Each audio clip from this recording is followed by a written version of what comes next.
It's funny how life can pass you by, here and gone in the blink of an eye. Hello, Pete. Hello.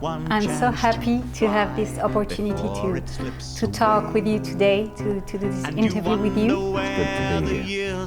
Could you introduce yourself in a few words? Okay, my name's Pete Churchill. I'm a singer, pianist, a songwriter, an arranger, composer, educator, choir director. Wow. It's what they That's call a lot. Yeah, it's what they call a portfolio career. You know, when they were teaching you about specializing in something, I missed that. I missed that bit of the class, so I just kind of tried to keep every plate spinning. You know, those old plate spinning acts where people used to, you know, I seem to have all these plates and I have to keep them spinning because they're all interesting to me. Yeah. So. What style of music do you consider belonging to, if there is one? Or could you describe your musical style? Or no, I can't. I had a really good composition teacher when I was studying in London 30 years ago, more than 30 years ago. He was a classical composer, and I had jazz lessons and classical lessons. And he said that sometimes your identity is not in the sounds you produce, but in the process you use to develop your material. So I work in many different genres, but actually in writing terms, the way I develop and the things that interest me in the way music is structured or developed is sort of independent of style.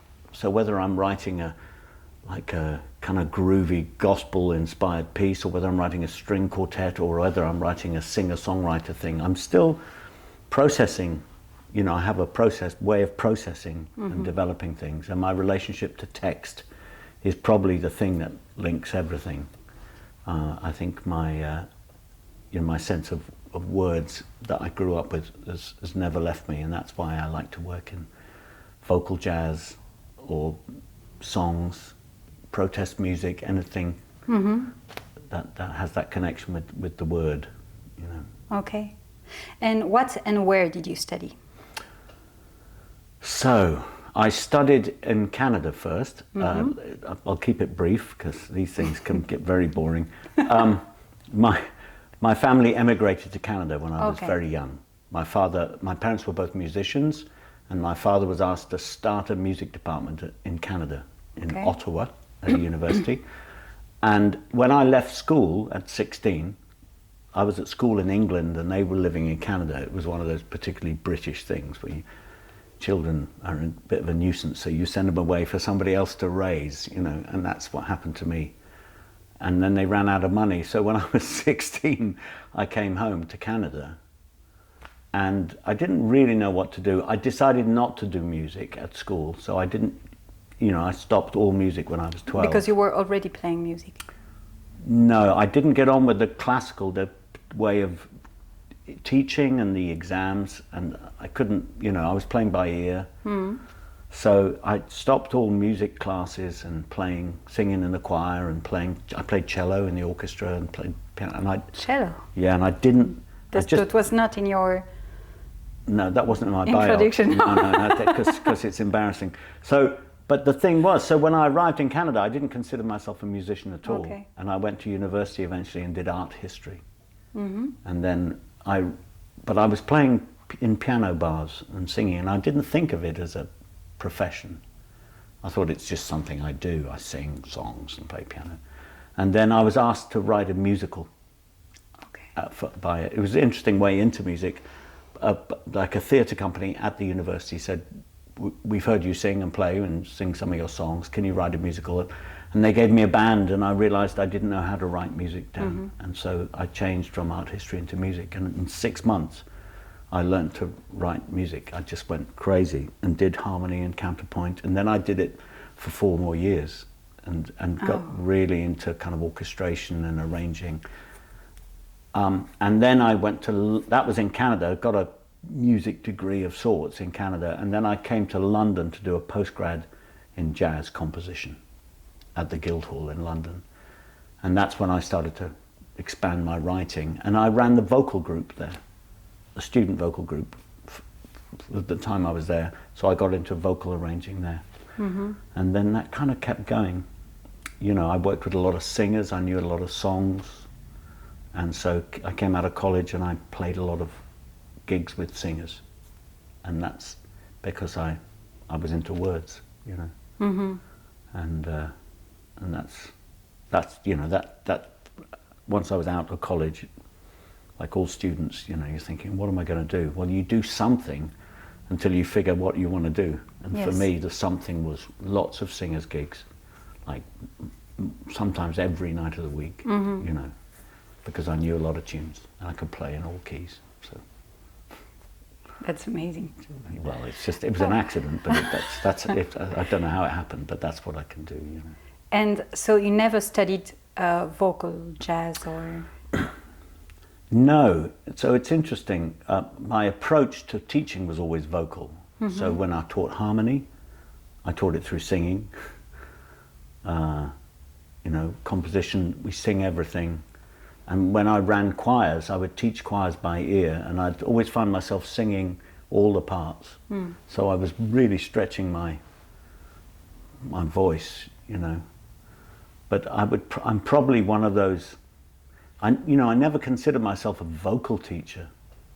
I was like a vocal coach, mostly repertoire, and I think that's something that I probably should.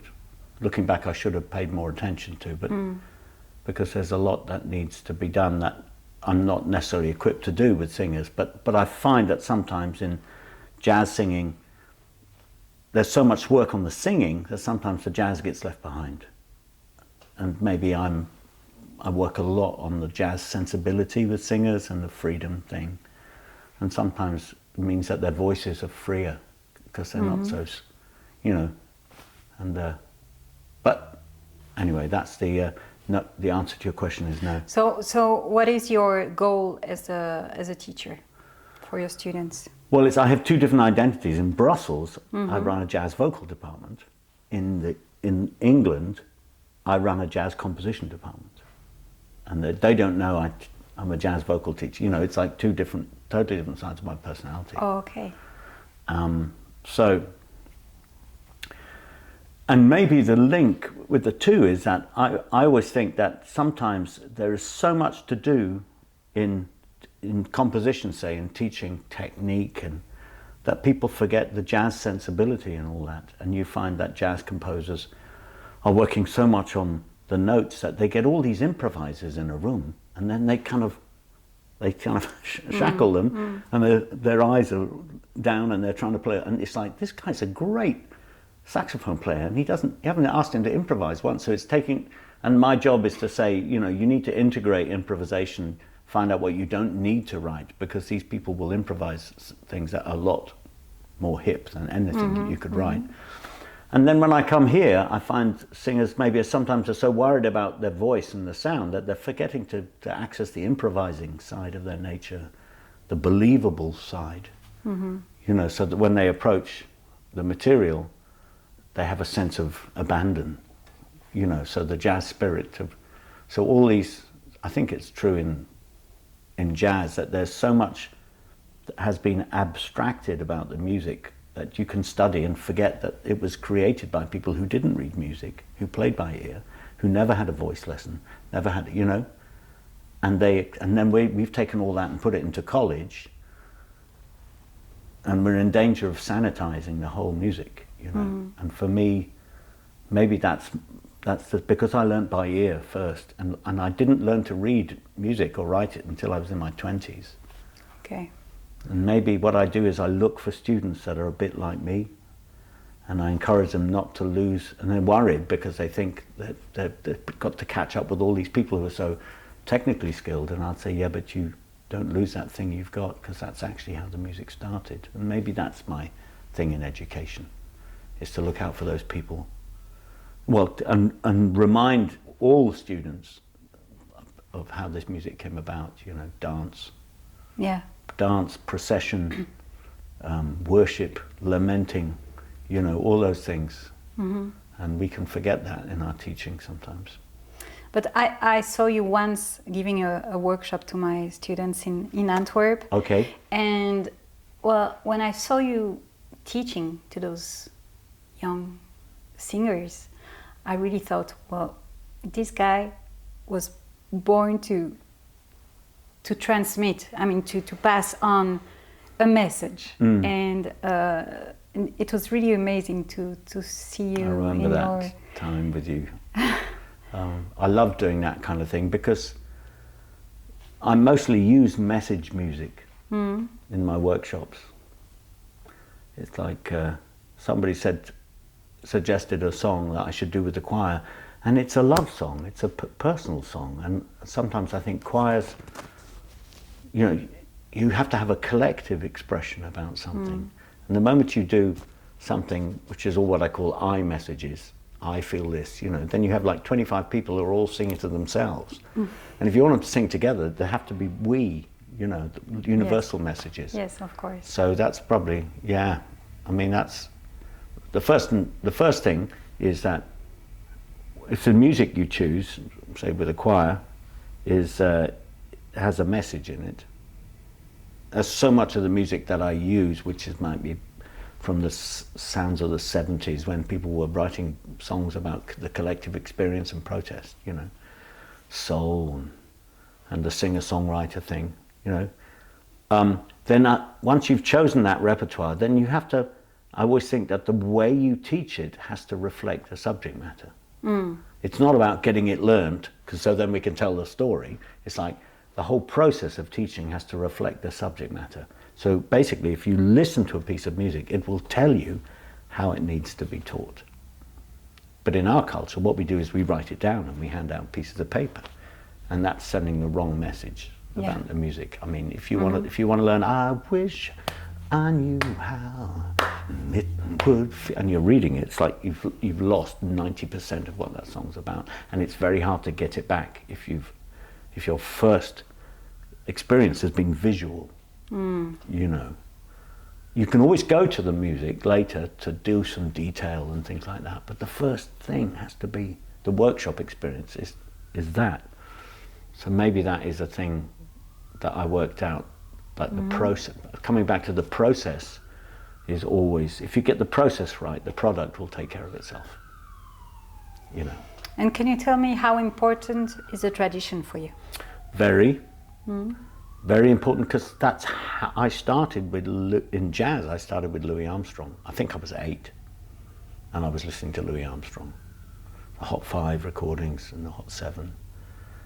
You know, and I did the music chronologically, so it was like, then I got into Ella, and then I got into Oscar Peterson and Errol Garner, and then it was Bill Evans. You know, it took me a while to get to Bill Evans. And then it was Keith Jarrett after that, you know.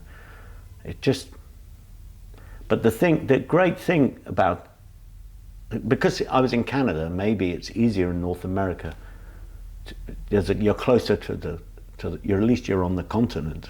And I found it was easier to serve an apprenticeship, you know, in the tradition of the music. I think it's quite hard for students now, certainly in London. Everybody's pushing on and trying to do things. It's hard to tell people to go back and find some foundation.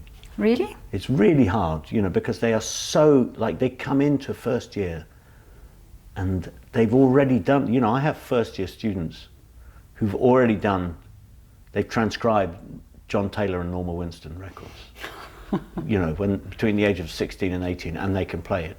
Oh. And then you're going to say, we need to talk about the blues. Really? You know. Yes, and that's hard. Okay. It's very hard for them. And I don't want them to do it because they think it's like on the curriculum. I want to understand why it's valuable. Yeah, absolutely. But I don't want to undervalue the work they've done. So it's really difficult, isn't it? It's a difficult negotiation. So you just try to let them understand why it's so important. Yeah, and of course now there is a really important cultural link with that people are talking about, you know, the fact that if you misrepresent the music, if you don't talk about the tradition, you know, you have to understand where you didn't suddenly arrive at Coltrane, if you like, or Bill Evans. Those things came from somewhere, and so I quite like the idea that if you like somebody, don't listen to them, listen to who they listen to. You know, I like that thing, and then go back, and then it becomes interesting, and then try and hear in the person you like echoes of what they must have listened to, and that becomes really interesting. You know, I didn't invent that. Michael Brecker said that in a workshop. You want to play like me? Don't listen to me. And it's like, huh? He said, listen to the people I listen to. And then you think, yeah, that makes sense. You know, and that also, for me, that ties up with, if you want to sound like Frank Sinatra, you should listen to the Count Basie band that he's singing with, because that's part of the reason he sounds like that. Is that to get people to not listen to the obvious thing, but go behind and listen to the rhythm section that's accompanying Ella, or, you know, what's going on that makes us so free, you know. And so I'm still, that process thing, there's maybe a theme there, which is I'm constant, you know, I see something and I think that's great. I wonder what happened to make it arrive at this point where I'm going, oh, that's wonderful. Then I'm interested in the band or who they listen to and all the things that happened. And that's how the tradition can become relevant to young people who've somehow missed that whole thing. Yes, yes, of course. You know. So do you try to link the tradition and the modernity in your teaching? Yeah, always. Because if you take the style away, then you're teaching process, and the process is often the same. It's just they start with different kind of materials sometimes. But the actual process of, you know, if you want to study improvised counterpoint, you know, you should study the Louis Armstrong and Trommy Young and Ed Hall, you know. But then you can hear that in Blues and the Abstract Truths or Beyond, or you can hear that in ECM music or Azimuth, you can hear all that. And you think, well, there's a tradition, there's something, you know. And I remember being at a workshop with John Taylor and Norma Winston, and the student said to John Taylor, what did you practice? Did you always sound like this? And he went, oh, I don't know. And Norma turned around and said, John, when I met you, you sounded like Oscar Peterson. And I thought, thank you. So there is a journey. Yes. You know. Yeah, she said, and then he sounded a bit like Bill Evans, you know. You know, and I think, oh, now that's interesting. And then you start listening to John and you hear little bits of that, and you can definitely hear Bill Evans, but you can hear, like, there's a couple of bluesy things I've heard, and I think, oh. And there's some albums, early John, where he sounds like McCoy Tyner, you know, and you think, okay, so he did the journey thing. But that generation never liked to talk about it. Okay. You know, so you know, it's not always, we don't always know how they arrived at that point. You know? No, that's true. And I think students need to know, because then they're inspired. They think, oh, okay, so everything I'm studying has a reason, you know. And do you think it can be modern to be traditional nowadays? I mean, yes, there's a precedent for that in classical music. There's lots of, you know, Stravinsky revisiting Baroque music. You know, I think, you know, and I've heard there's a French band that's kind of like a New Orleans band, but they play the music of Thelonious Monk. You know what I mean? And it's like that. I think in this age of fusion, you can definitely you can honor the tradition in a very contemporary way. You know, you're trying to contextualize the tradition, and I think that's really important. Otherwise, it's a museum thing, isn't it? You know, yes. And I think you know, I think the music can be now, you know, even if it's the traditional music, you know, it's just seeking to kind of play it as though it's contemporary music to now. You know, people can find different things in it. I think that's why people fuse different kinds of music. They're trying to, you know, you have these like Afro-Celtic bands, or, you know, there's a Scottish band called Salsa Celtica, which says Celtic music and South. You know what I mean? That's people just searching for things, you know. So I think you've got to be curious and try things. Some of it won't work, but that's not really important, you know. And you know so well all what Norma Winston has been doing since the 70s. I mean, you're like a specialist. Well, I mean, I probably don't know as much as I should, but I'm aware of a lot of it. Yes, yes. And do you think, do you think she was an innovator back then? And also, if according to you, she opened new path to European vocal jazz? Yeah, I mean, I think she's incredibly important. I don't think, and because she's so, as you know, she's so down to earth, and she sort of, you know, you can forget how significant she is. Like, she's a lyricist, right? I mean, I think that's, people will look back and they won't, I mean, nobody's gathered it all together, but the sheer amount of new words there are to things, and yeah, she's a real poet. Yeah, and you can read it as poetry, and it's beautiful, you know. And because she doesn't really teach in a kind of like didactic way, she just sort of, it's in the same room and you get inspired just by singing with her, you know. So she's not articulating, you know. So I have to kind of remind people, you know. I feel so I think the fact that she did free music, and the fact that she said it was really good to do that, because when she came back to singing, you know, pieces, words, the free music informed her repertoire, the way she sang repertoire. I think she said to me once that it's probably learning the whole of Kind of Blue was one of her greatest educations. You know. You see? Oh, there you go. Yeah, Have the Kind of Blue.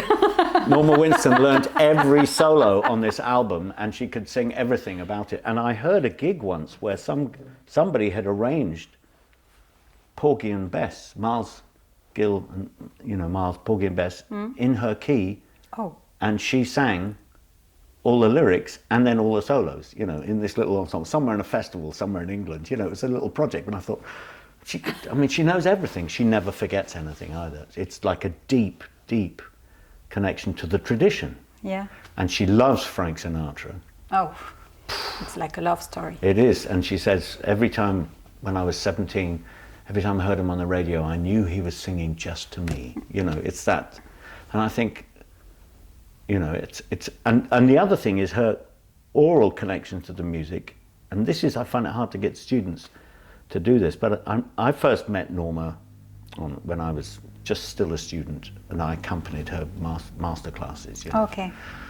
And she'd say, and the students are saying, well, how do you know what to sing? She said, well, you should do this. And she said, just play a chord. And I played a chord, and she was almost before my hands touched the keyboard, she was onto that sound, had gone over the whole range of her instrument.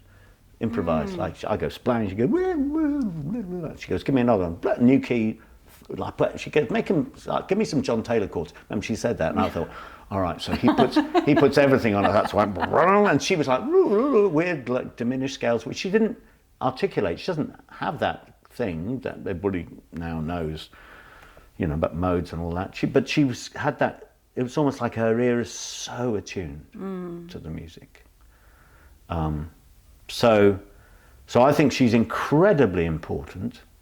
I think she will be, in terms of European jazz, I think she's seminal.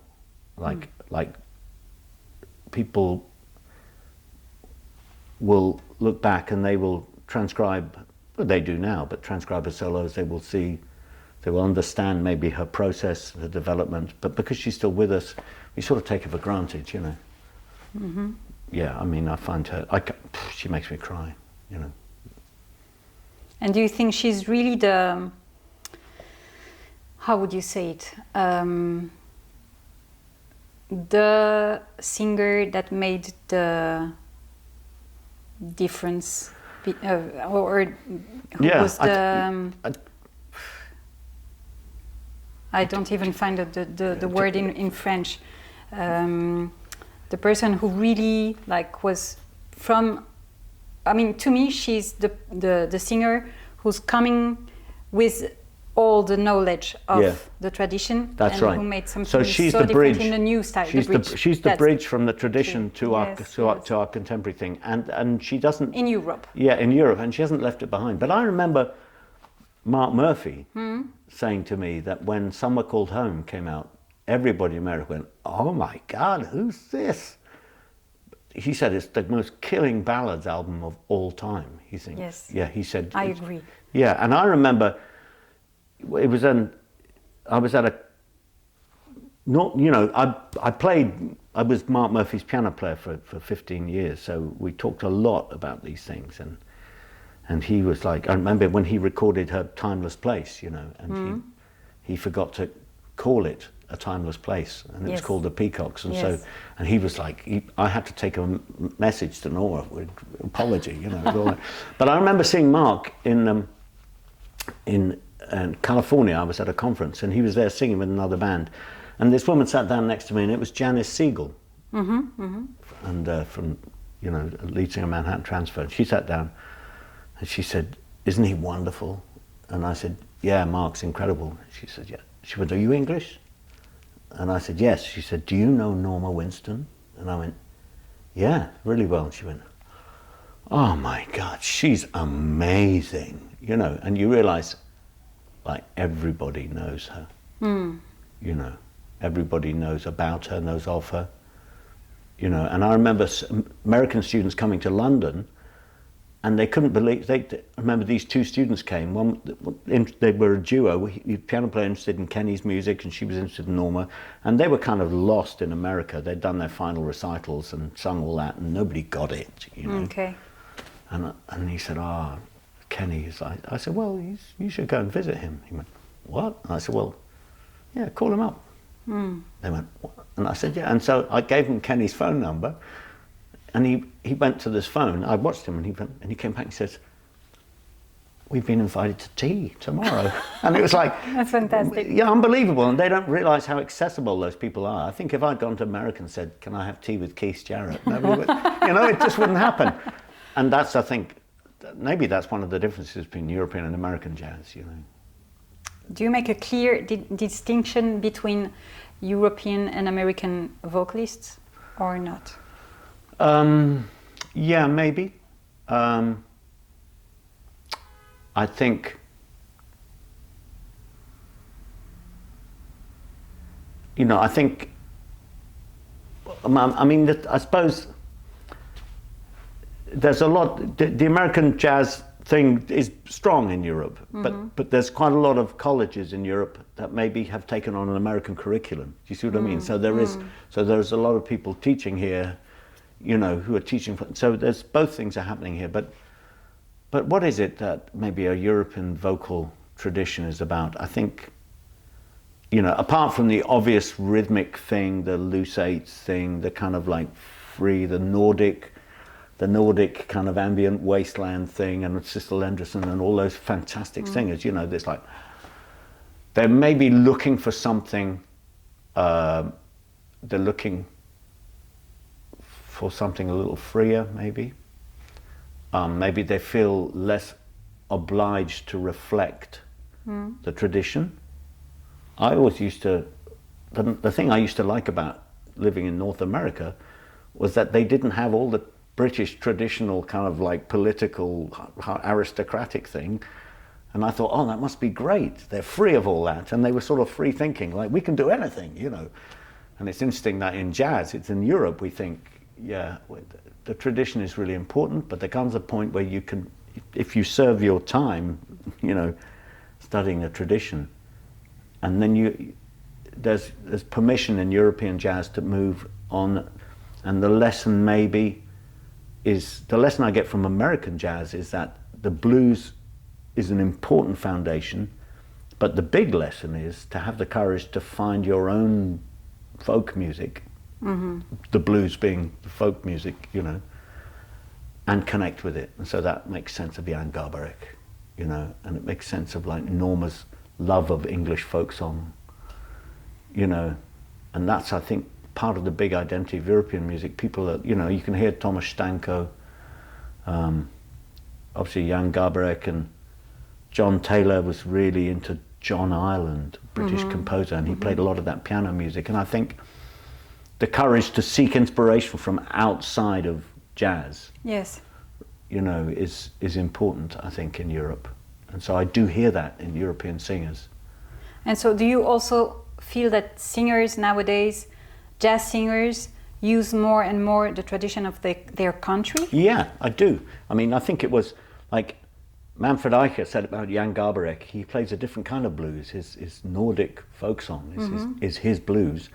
And I remember somebody saying to me when I was in Finland, they said, you won't ever understand Jan Garbarek's sound until you've heard the cry of the Norwegian cattle caller.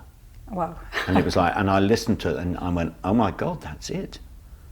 That makes total sense, you know. Why would he go 3,500 miles to find somebody else's folk music when he's got this rich tradition here? And yet early Jan Garbarek, he's playing that kind of muscular tenor playing, that's Coltrane, you know what I mean? He came through that, but it gave him the courage to then look deeper into his own roots. And maybe that's the lesson that American jazz has for us. I find it hard because I love American jazz and I will always honor the roots of the music, and it's deep in my DNA. But I also love English classical music and English folk music, and I like, you know, but I like the American songbook, and I love bop, and I love Jon Hendricks, as you know. So it's like, what do? You just have to make your identity. That's why I said my identity is in my process. Yes. Because the sounds are so vastly different, you know.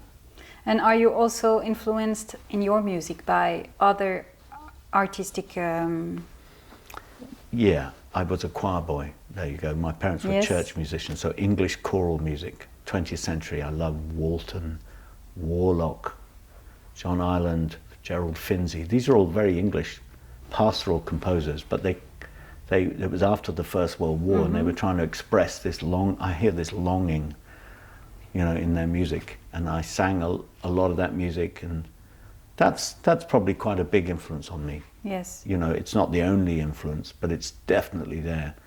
You know, if I put my hands on the piano and I play, it's like I can hear that sound. You know, there's a lot of that.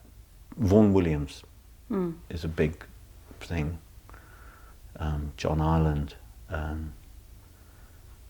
Gustav Holst, you know. I'm just big. My parents were involved in that music for years. Okay. And my father worked with Vaughan Williams, you know, so they were deep in this. And the interesting thing is it took me a while to realize that it was all in there. I was so busy trying to learn all these standards and play the American thing. And it was only when I came back to the UK from Canada that I actually realized that it's in jazz, you can own all your influences. This is one of the attractive things about the music. I mean, that being said, you have an obligation to honor the roots of the music, because we all know where it comes from, but a lot of people are attracted to jazz because you can take all the music that's around, you've been influenced by it, and it can become part of your sound. So that's, you know. And are you also influenced by other artistic disciplines? Very much, yeah. So, poetry. I'm old enough that my education involved learning a poem a week and standing up and reciting it in class. One poem a week. Wow. And so, and funnily enough, it's the poetry and also Shakespeare. I did, you know, and because my father and mother were church musicians, I also know the translation of the Bible, the King James translation, which is in that Old English. I know that really well, and I'm sure that's all part of why I love words. And that was my connection with Jon Hendricks when I met. Okay. Because we didn't talk about music, we talked about the King James version of the Bible, because his father was a preacher. Okay. And made him write out his sermons every Sunday when he was 12, from 12 onwards. So he was able to, it's the funniest thing, you know. I went backstage at Ronnie Scott's, because I'd met him at a workshop he'd done for my choir, and he said, come on down to Ronnie's. And I went back and we sat there and he said, so? And then I was thinking, oh, he's going to talk about, you know, because I knew he studied with Art Tatum and all that. No, he's like Corinthians. It was like straight into those, you know, it was like, oh, this is crazy. But I could keep up because and that was just, so the literature thing is huge. And I give all my students poetry books, you know. Which one? So there's an anthology called, this is very nerdy, Paul Graves' Golden Treasury of English Lyric, right? And it's a survey from like maybe 1100 medieval poetry, early medieval poetry, up to the 20th century. And everybody, it was a textbook that everybody learned from, and I had it at school. So I buy them secondhand wherever I see them. Yes. I just give them to my singers, and I give them to like, and to any instrumentalists who seem interested. So the next one you find, you keep it for me. Yeah, in fact, I have like 14 at home. I'll bring you one. It's really, you know, it's just a thing that and the students know that I'm really interested in the correlation between speech and rhythm and improvising. Yes.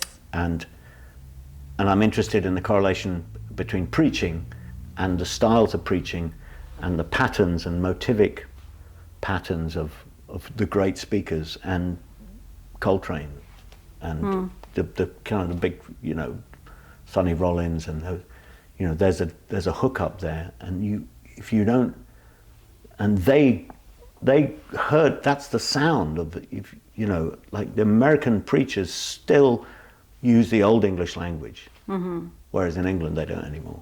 Since the 60s they've all sanitized the language, you know.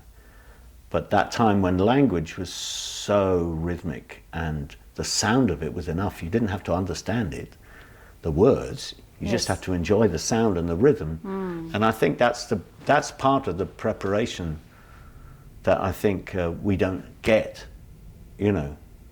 I listened to Wynton Marsalis.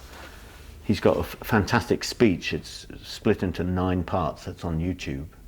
And it's a speech he gave about music to high school band directors. Yes. And it's like an incredible solo. It's like an hour. It's like, and it's also long form. You know, he's got thematic things, he's development section. You can hear him kind of riffing on the same material at the end that he did at the beginning. It's like, it's all there. It's all there. You know, that's the sound of jazz, you know, and it's quite hard to get that into the curriculum, you know. There's always something else that they think people should be learning. Yeah. And I reckon, you know, you should be listening to the great speakers and trying to figure out how they can hold people like that, you know, Jesse Jackson, Obama, Nelson Mandela, Martin Luther King, all those people, you know, those people who knew rhetoric, the laws of rhetoric, if you like, and how to develop an idea, you know. I think in England you learn it much more than here, for example. Yeah. Because here we really don't have this knowledge when we go out from school, and I'm sure in England I think you it's have not much well. more. It's not so much anymore. That's the problem. When I said I'm the last generation, we don't do a poem a week anymore. No, but this idea that you have to be able to speak in front of people and to have a It's because it's empowerment, isn't it? It's like if you have to interview for a job, you know, you have to be able to string words together and make sense. That's true. And I think so I think that's true. And I do a lot of lyrics with singers. We do a lot of lyrical structure, rhyme, alliteration, all the things that the American songbook writers used, all their little tricks, you know. And then what happens, that helps them. In many ways, you have to learn, if you speak English, you know, as a first language or a second, you have to relearn it phonetically, so that your phonetic memory starts to remember. You don't learn by meaning, you learn by the feel and the sound, you know, as though you were learning a Swahili tune or something, you know. Yes, of course. And I think that's been really good. I started to do that more with my students, and they started to remember lyrics better because they were more connected to the feel. Interesting. Yeah, you don't think about the meaning. be like a child first, and once the lyrics are secure in your muscular memory, you know, then you can start telling us how you feel about them, you know, and meaning can come like, because children are all sound before meaning, you know, that's how they learn. And sometimes I think people try and remember words by, oh, it reminds me of association, you know, or image or something. And those aren't very reliable ways to memorize things. But the muscular memory is like... Yeah. You know what's funny is that I'm talking about my experience. I think I'm quite sure I can sing better in English than talk in English. Yeah. It's much easier and natural when I sing in English than when I have to talk in English. Or maybe not. Yeah. But no, to my point I of think view. that makes perfect sense, because you're investing more in the feel of the text. Maybe. Yeah. You know, maybe that's how they should teach language. People should Maybe. sing before they talk. And when you teach, do you also make a focus on the syllables your students should use or shouldn't use when they improvise? No. I mean, I think I've had people say, teach me some cool syllables for scat singing. You know, it's like, you know, if you had a really sound, if the idea was strong, you'd find the right syllable. You know, and most people who want syllables, you're not going to improve a melodic idea, you know, by giving it some cool syllables. You know, you have to have the rhythmic idea first, and it should come in the articulation. You should be able to explore all the possible sounds, you know. But if you hear like da, da, da, da, da, you're not going to go la la la la la, are you? It's going to be a dental D, as they say, or a ba da da da da. You know, all those things. Da. And also, you know, sometimes I make sure that they, you know, I see these published things where all the scat syllables are written out, and it's like, oh no, don't do that. Oh no. Oh no. Where you get like a whole choir going, ba-doo, ba-doo, wah-doo. It's like, oh, are you kidding me? You think that's believable? Why are you doing that, you know? I mean, Chet just used the same sound. You know, and he was very convincing, you know. But, you know. Chet is Chet. Yeah, I know, but, you know, but the thing is, like reading a syllable, it's like, yeah, it doesn't make any yeah, sense. and if you were reading a word, at some point you have to own the word, and and then you have to be believable, and you're never going to be believed because it's not your syllable, right? You know, when you have a word, it's not your word. You have to make it your word so you can communicate. But Barbara Way, I mean, all my life I could sing that, and nobody would ever believe me. Barbara Way, you know. Sorry, I'm being a bit indiscreet now, because there's a whole massive publishing empire out there that just makes people buy that stuff. And I would rather, the lines are always good, give them the line, and then collectively run it until you establish, you know, that's what I do with my choir. I don't write syllables in on my arrangements. Yeah. And we go, we discuss it. Is that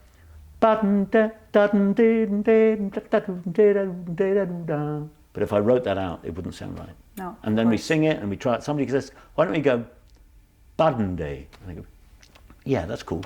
Button Day. Bop, bop. Okay, bop. No P on bop. Okay, no P. Bop. Not bop. You know, all those things. All those things you have to. It's better to decide them collectively. And then you own them. You know, so I've given so many workshops to people who've learned those syllables, and it's like, I just don't know where to start to undo this thing, you know. So anyway, well, I'll probably offend a lot of people now, but no, won't be the first and time. How do you how do you teach your student to improvise? So I'm not a great fan of the instrumental approach to vocal arranging. To vocal improvisation, it's almost heretical, my method, which is like, you're meant to like sing the bass line and do it, and it's like, no. It's like, what's the first thing you hear when you're singing? You hear somebody does that, and you hear the top of the voicing, you know, and piano players play, you know, and you hear this, or guitarists play, and they have this really like the top end of their sound, which doesn't move a lot, but really you hear the harmony, but it's actually very stable, and that's the first thing you hear. And so if you're going to work from there, sometimes I'd rather give them kind of, sometimes I give them a melodic phrase that describes like a cadence. The progression, yeah. Yeah, a little progression. The idea being that if they, let me see if, so the melody of the song doesn't always tell you the harmony, right? Mm-hmm. You know, notwithstanding like one note samba, it doesn't tell you what's going on, right? So, but there are most of the American songbook tunes were diatonic, mm-hmm. right? And the harmony was chromatic. Mm. So when you improvise, you're meant to be finding the chromatic thing. But so what I tend to do is just do key centers. And so when you have a song you're singing, and you sing the song, and it doesn't really tell you anything about the harmony, you hear the harmony as you sing, then what you have to do is, rather than arpeggios, and we're meant to go ba ba do dee dee da do da da da do dee, you know, and I've never heard a solo that sounds like that in my life. So I would rather find a melodic phrase that tells you something about the harmony. Mm-hmm. So that then I have two melodies. I have the melody and I have another melody. So we do, with my singers, I do that thing where we will sing a tune and then we will sing another tune that's more harmonically informative, you know. So if I'm doing, you know, the tune is yesterdays, it doesn't tell me anything. If I go bip bip ba ba da do da do da da da da da, I've done ba da da da da do da do da da da da, and that becomes your little minor cadence thing, and you learn to not. You can break that up, but you've got a melody that goes yesterdays da da da do da da. You've got this melodic information, and it's almost like you do your own saxophone fills. Mm-hmm. You know, it could happen to you. Ba ba ba do da do do da da da. Do something that feels more like, you know. So you connect the melody to these phrases. So I do a lot of that. So do you let them sing the melody and to fill in? And then fill in their own gaps sometimes. Okay. And also to replace the melody with other things, you know. So whenever you hear the melody, you also hear the harmony. Mm-hmm, mm-hmm. You know.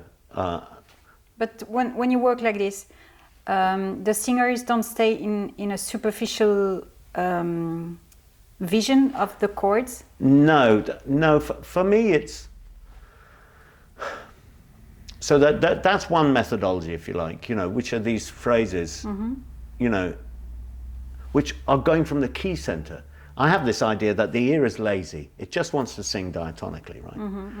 And so for me, what you have to do is accept that and then get them to actually take the diatonic scale or key center and start to learn to change one note. So that their idea of, say, C major, if I need to, I can flatten my seventh and it's not like a big deal. If I need to, I can flatten my sixth, I can raise my fourth, raise my fifth, you know.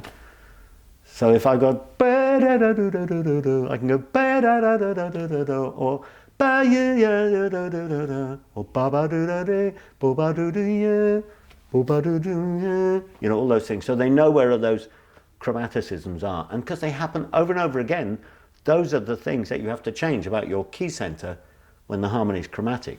But what I don't want the singers to do, which instrumentalists can do easily, is jump to another route. You know, we don't, you know, that's not what the voice does. You're working from your ear.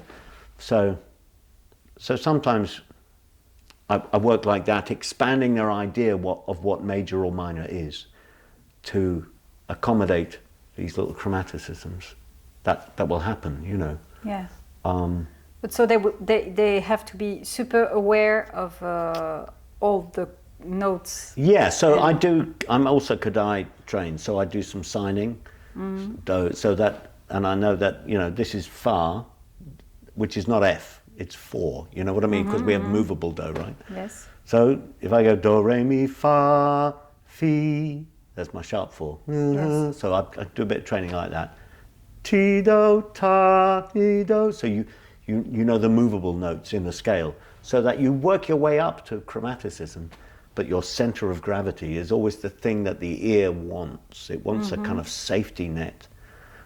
And then gradually, you know, it's a bit more organized than I'm making it sound, but it's almost like a different, it's maybe philosophically quite different from how people are taught to improvise. But I'm sure that the fact that you're also a pianist is really giving you another point of view as than just being a singer. Yeah, but I teach singers to play piano as well, so that they have a keyboard reference, because that's important. Really important. And I just teach them to do, like, you know, a good walking bass line, if you like, and a good shape in the right hand that has the right color to support the voice. The idea is that maybe they can play through they can put a chord down and go, you know, that's what I want them to be able to do. And then, you know, and then they have all these support mechanisms, you know, they have a bit of a memory of the piano thing, they have the bit of that, you know, and they have an idea about chromaticisms, and they have these little phrases, which are really old-fashioned phrases. I got them from, like, Lester Young, you know, the way they played on certain cadences, the people who played by ear, you know. Yes. Like, the trouble with Charlie Parker is he had an intellect, keen intellect, right? Which is great, but it means if you want to start with your ear, you have to start previous to that, you know. And I often talk about the trombone lines of Trummy Young, who was, you know, Louis Armstrong's trombone player, who now they'd say he was playing guide tones, because we've, you know, we call them guide tones, but really he was just going,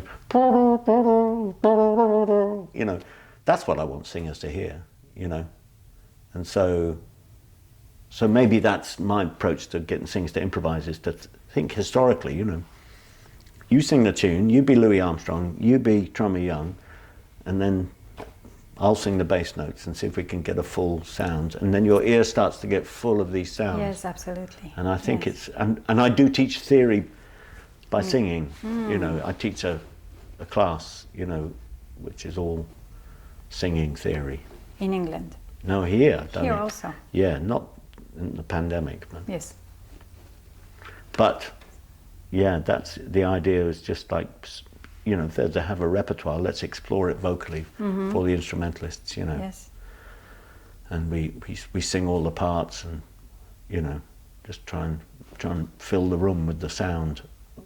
And next time they go and play the tune on the trombone, it's something other than the real book in front of them. They've had this sound in a room, you know, which that's great. I think that's kind of what I have in my head. I hear like a whole big band in my head when I play a tune, you know, the things going on, you know. Yes, yeah, it must be relevant. Yeah, yeah, and it gives you ideas, you know. And you also compose. Do you have a process of composing, or? Yeah, I'm still the last of the handwriters. Oh, yeah. Yeah, so that's... Congratulations. Well, it's not particularly sensible, but that's the way I am. And it's because I did art before I did music. Okay, so you see it like a... Yeah, and like also I like the feel of the pencil on paper, you know, and it also slows me down. I like the fact that, you know, if I'm writing something, it's like, you know, I want to hear it in my inner ear before some machine plays it back to me, you know, that's what I want. And so that's a part of my process.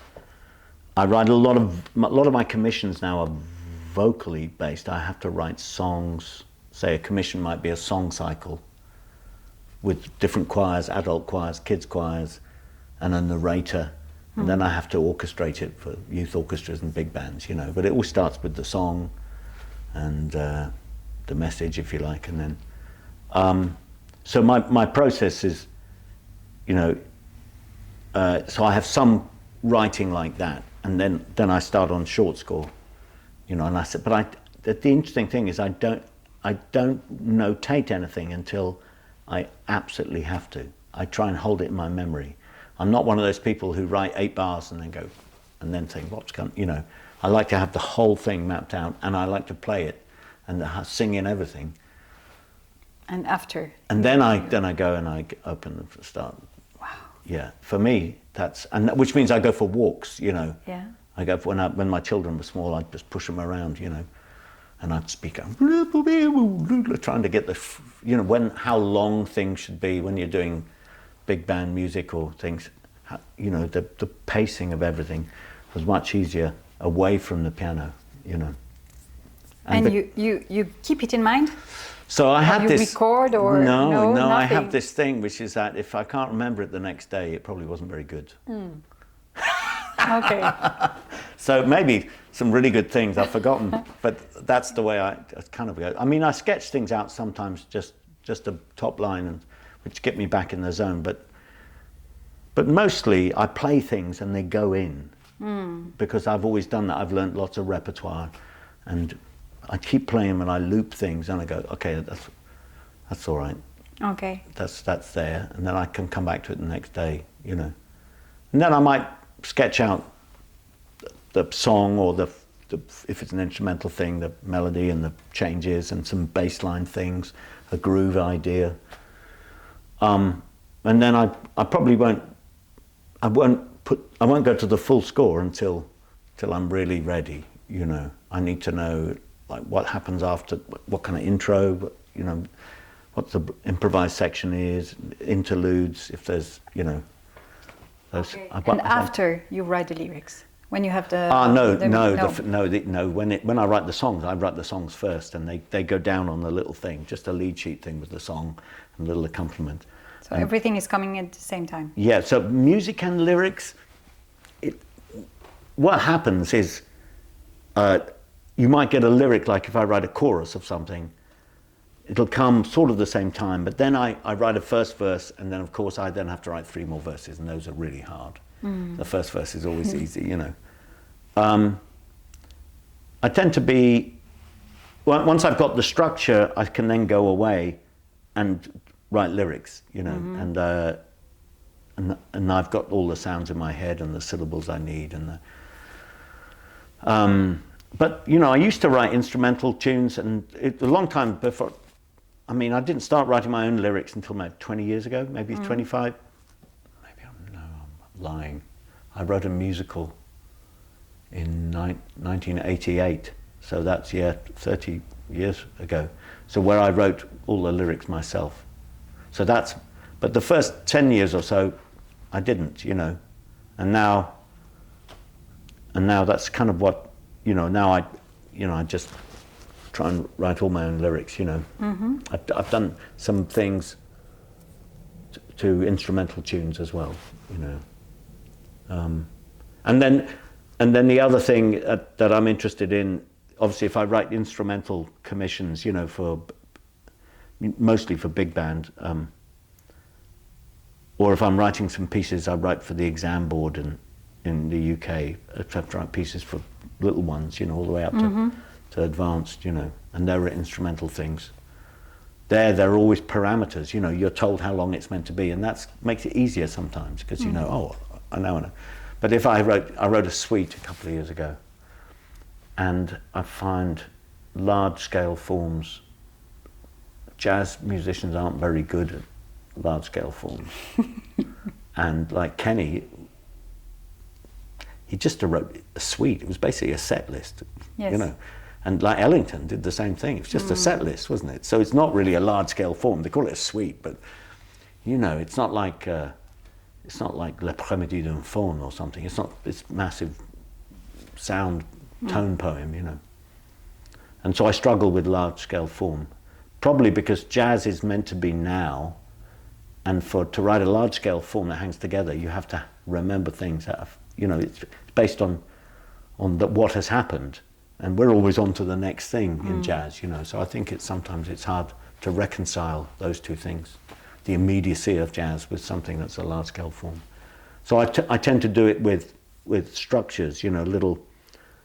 I did a lot of harmony and counterpoint, so I kind of remember how to write all those things, Baroque things like fugues and things, and two melodies that can be played simultaneously, you know, at the same time. And I like doing all those things. That's how I kind of sometimes develop my material.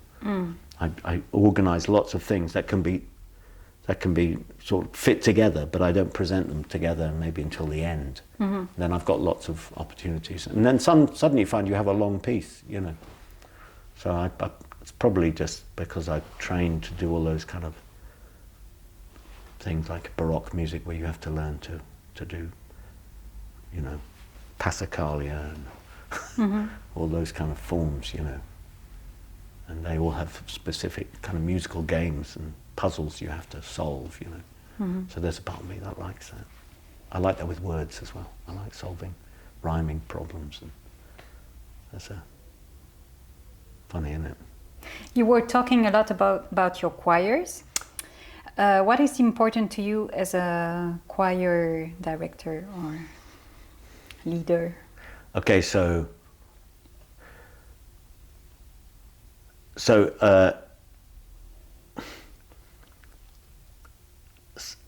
it's interesting because the best choirs, when you watch them, they seem to be very happy in each other's company.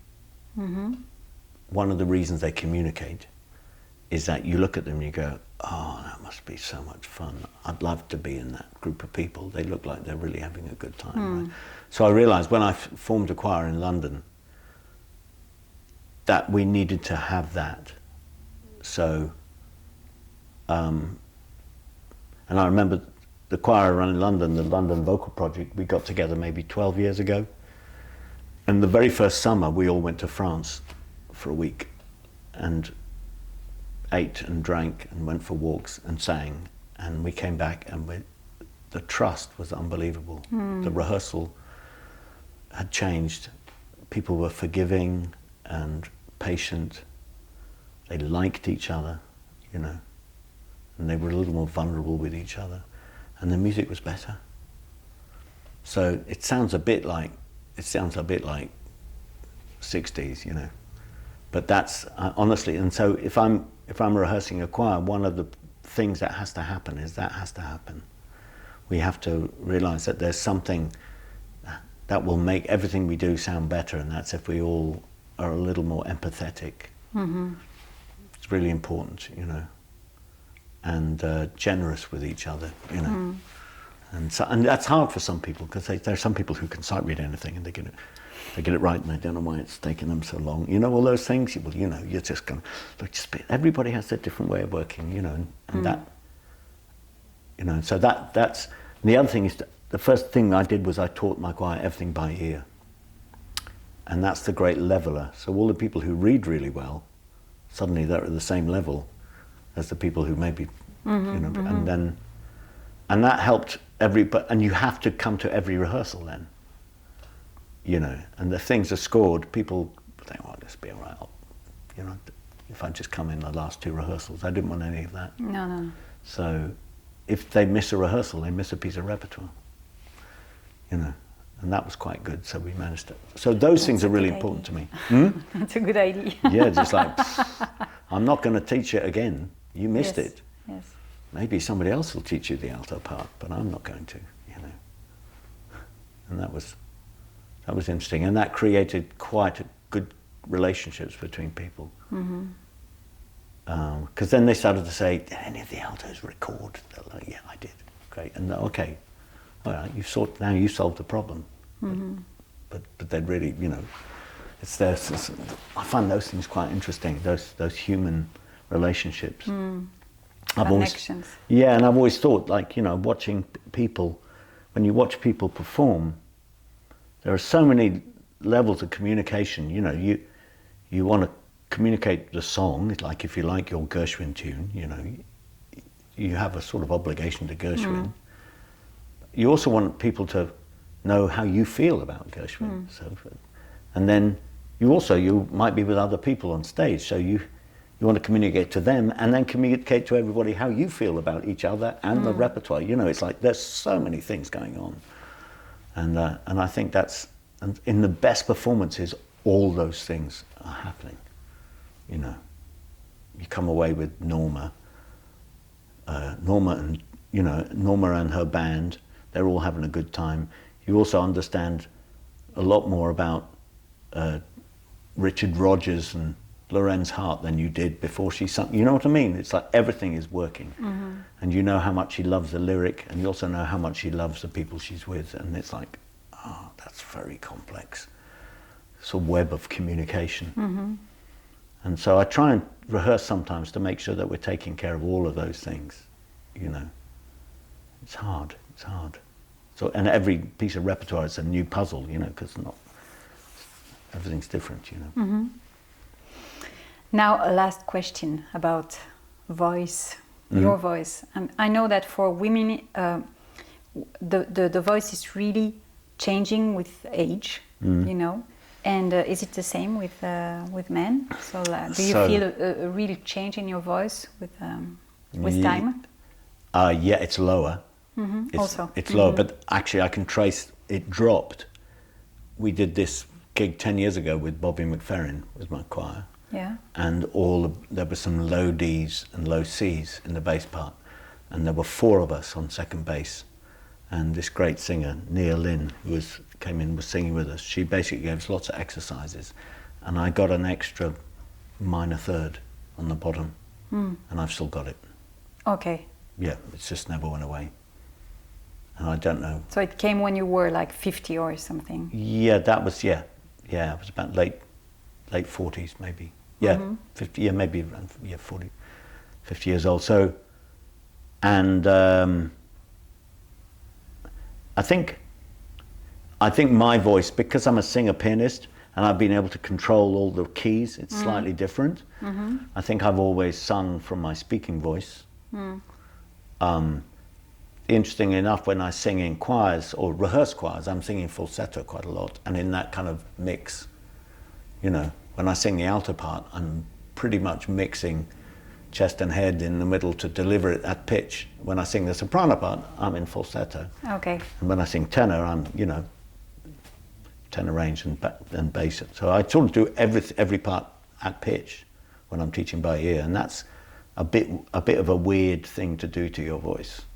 You know, if I do an all-day workshop, I suddenly found all day I'll be going, you know. So that means that your voice is going lower than earlier, but it's you keep the high notes. I still think I have the high notes, you know, and I can certainly feel when I'm warmed up, they're still there. I think one of the problems is because I've this portfolio career, I'm not singing all the time, and suddenly it's like, boom, I've been teaching orchestration all day, and then I go to a choir rehearsal, and it's like I've been speaking all day. Yes. And then suddenly I'm going, and so I'm scared about what I might be doing to my voice. But then I figure I'm 60 now. It is what it is, you know. That's the way it is. And at my age, you can kind of sing a bit rough, and people think you're authentic. So I think I'll get away with that. I work for Tom Waits, you know, so I'm hopeful. You know, I've got a few more years in me yet. In a few years, you'll be Barry White. That's right. Yeah, with the Love Unlimited Orchestra. You know, yeah. But I mean, in terms of my singing, I think a lot when we did lots of intonation work with my choir, which meant a lot of signing and tuning the semi to half steps in the scale, figuring out, because we had to sing this a cappella music of Bobby McFerrin, and we didn't want to slip, and I became much more conscious of my sound then.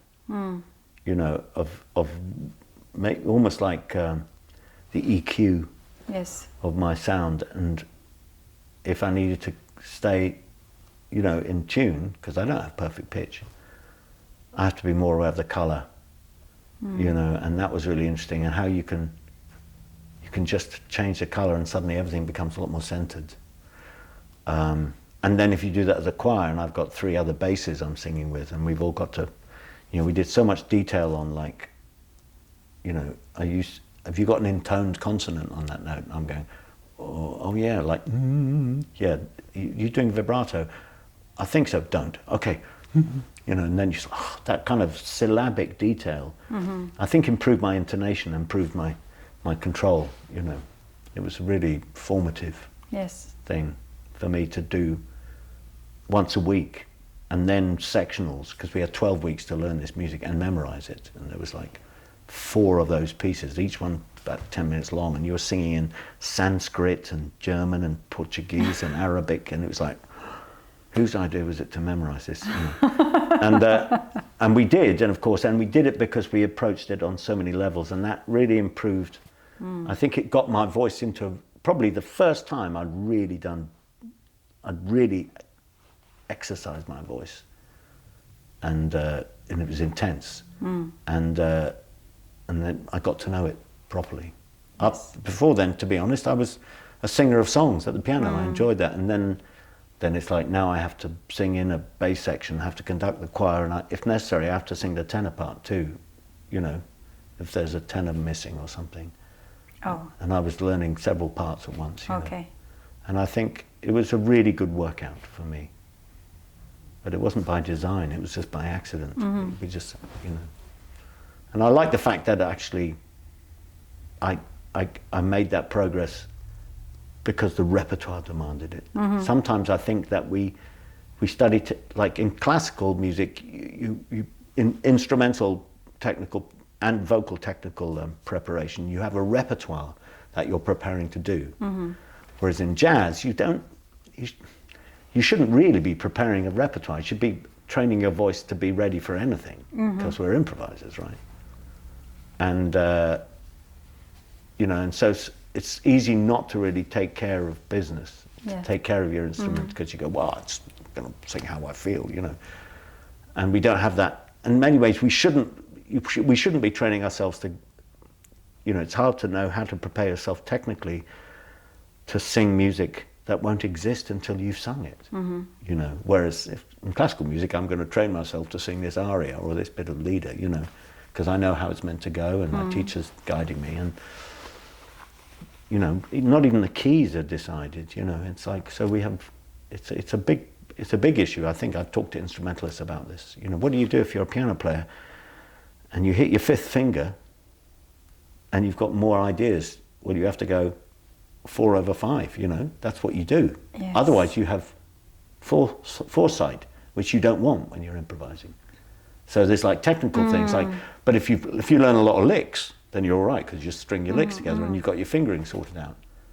But, you know, but I've seen piano players going, and then skip like 5 notes with their fifth, because they just keep going, because something's happening over there and they want to be part of it.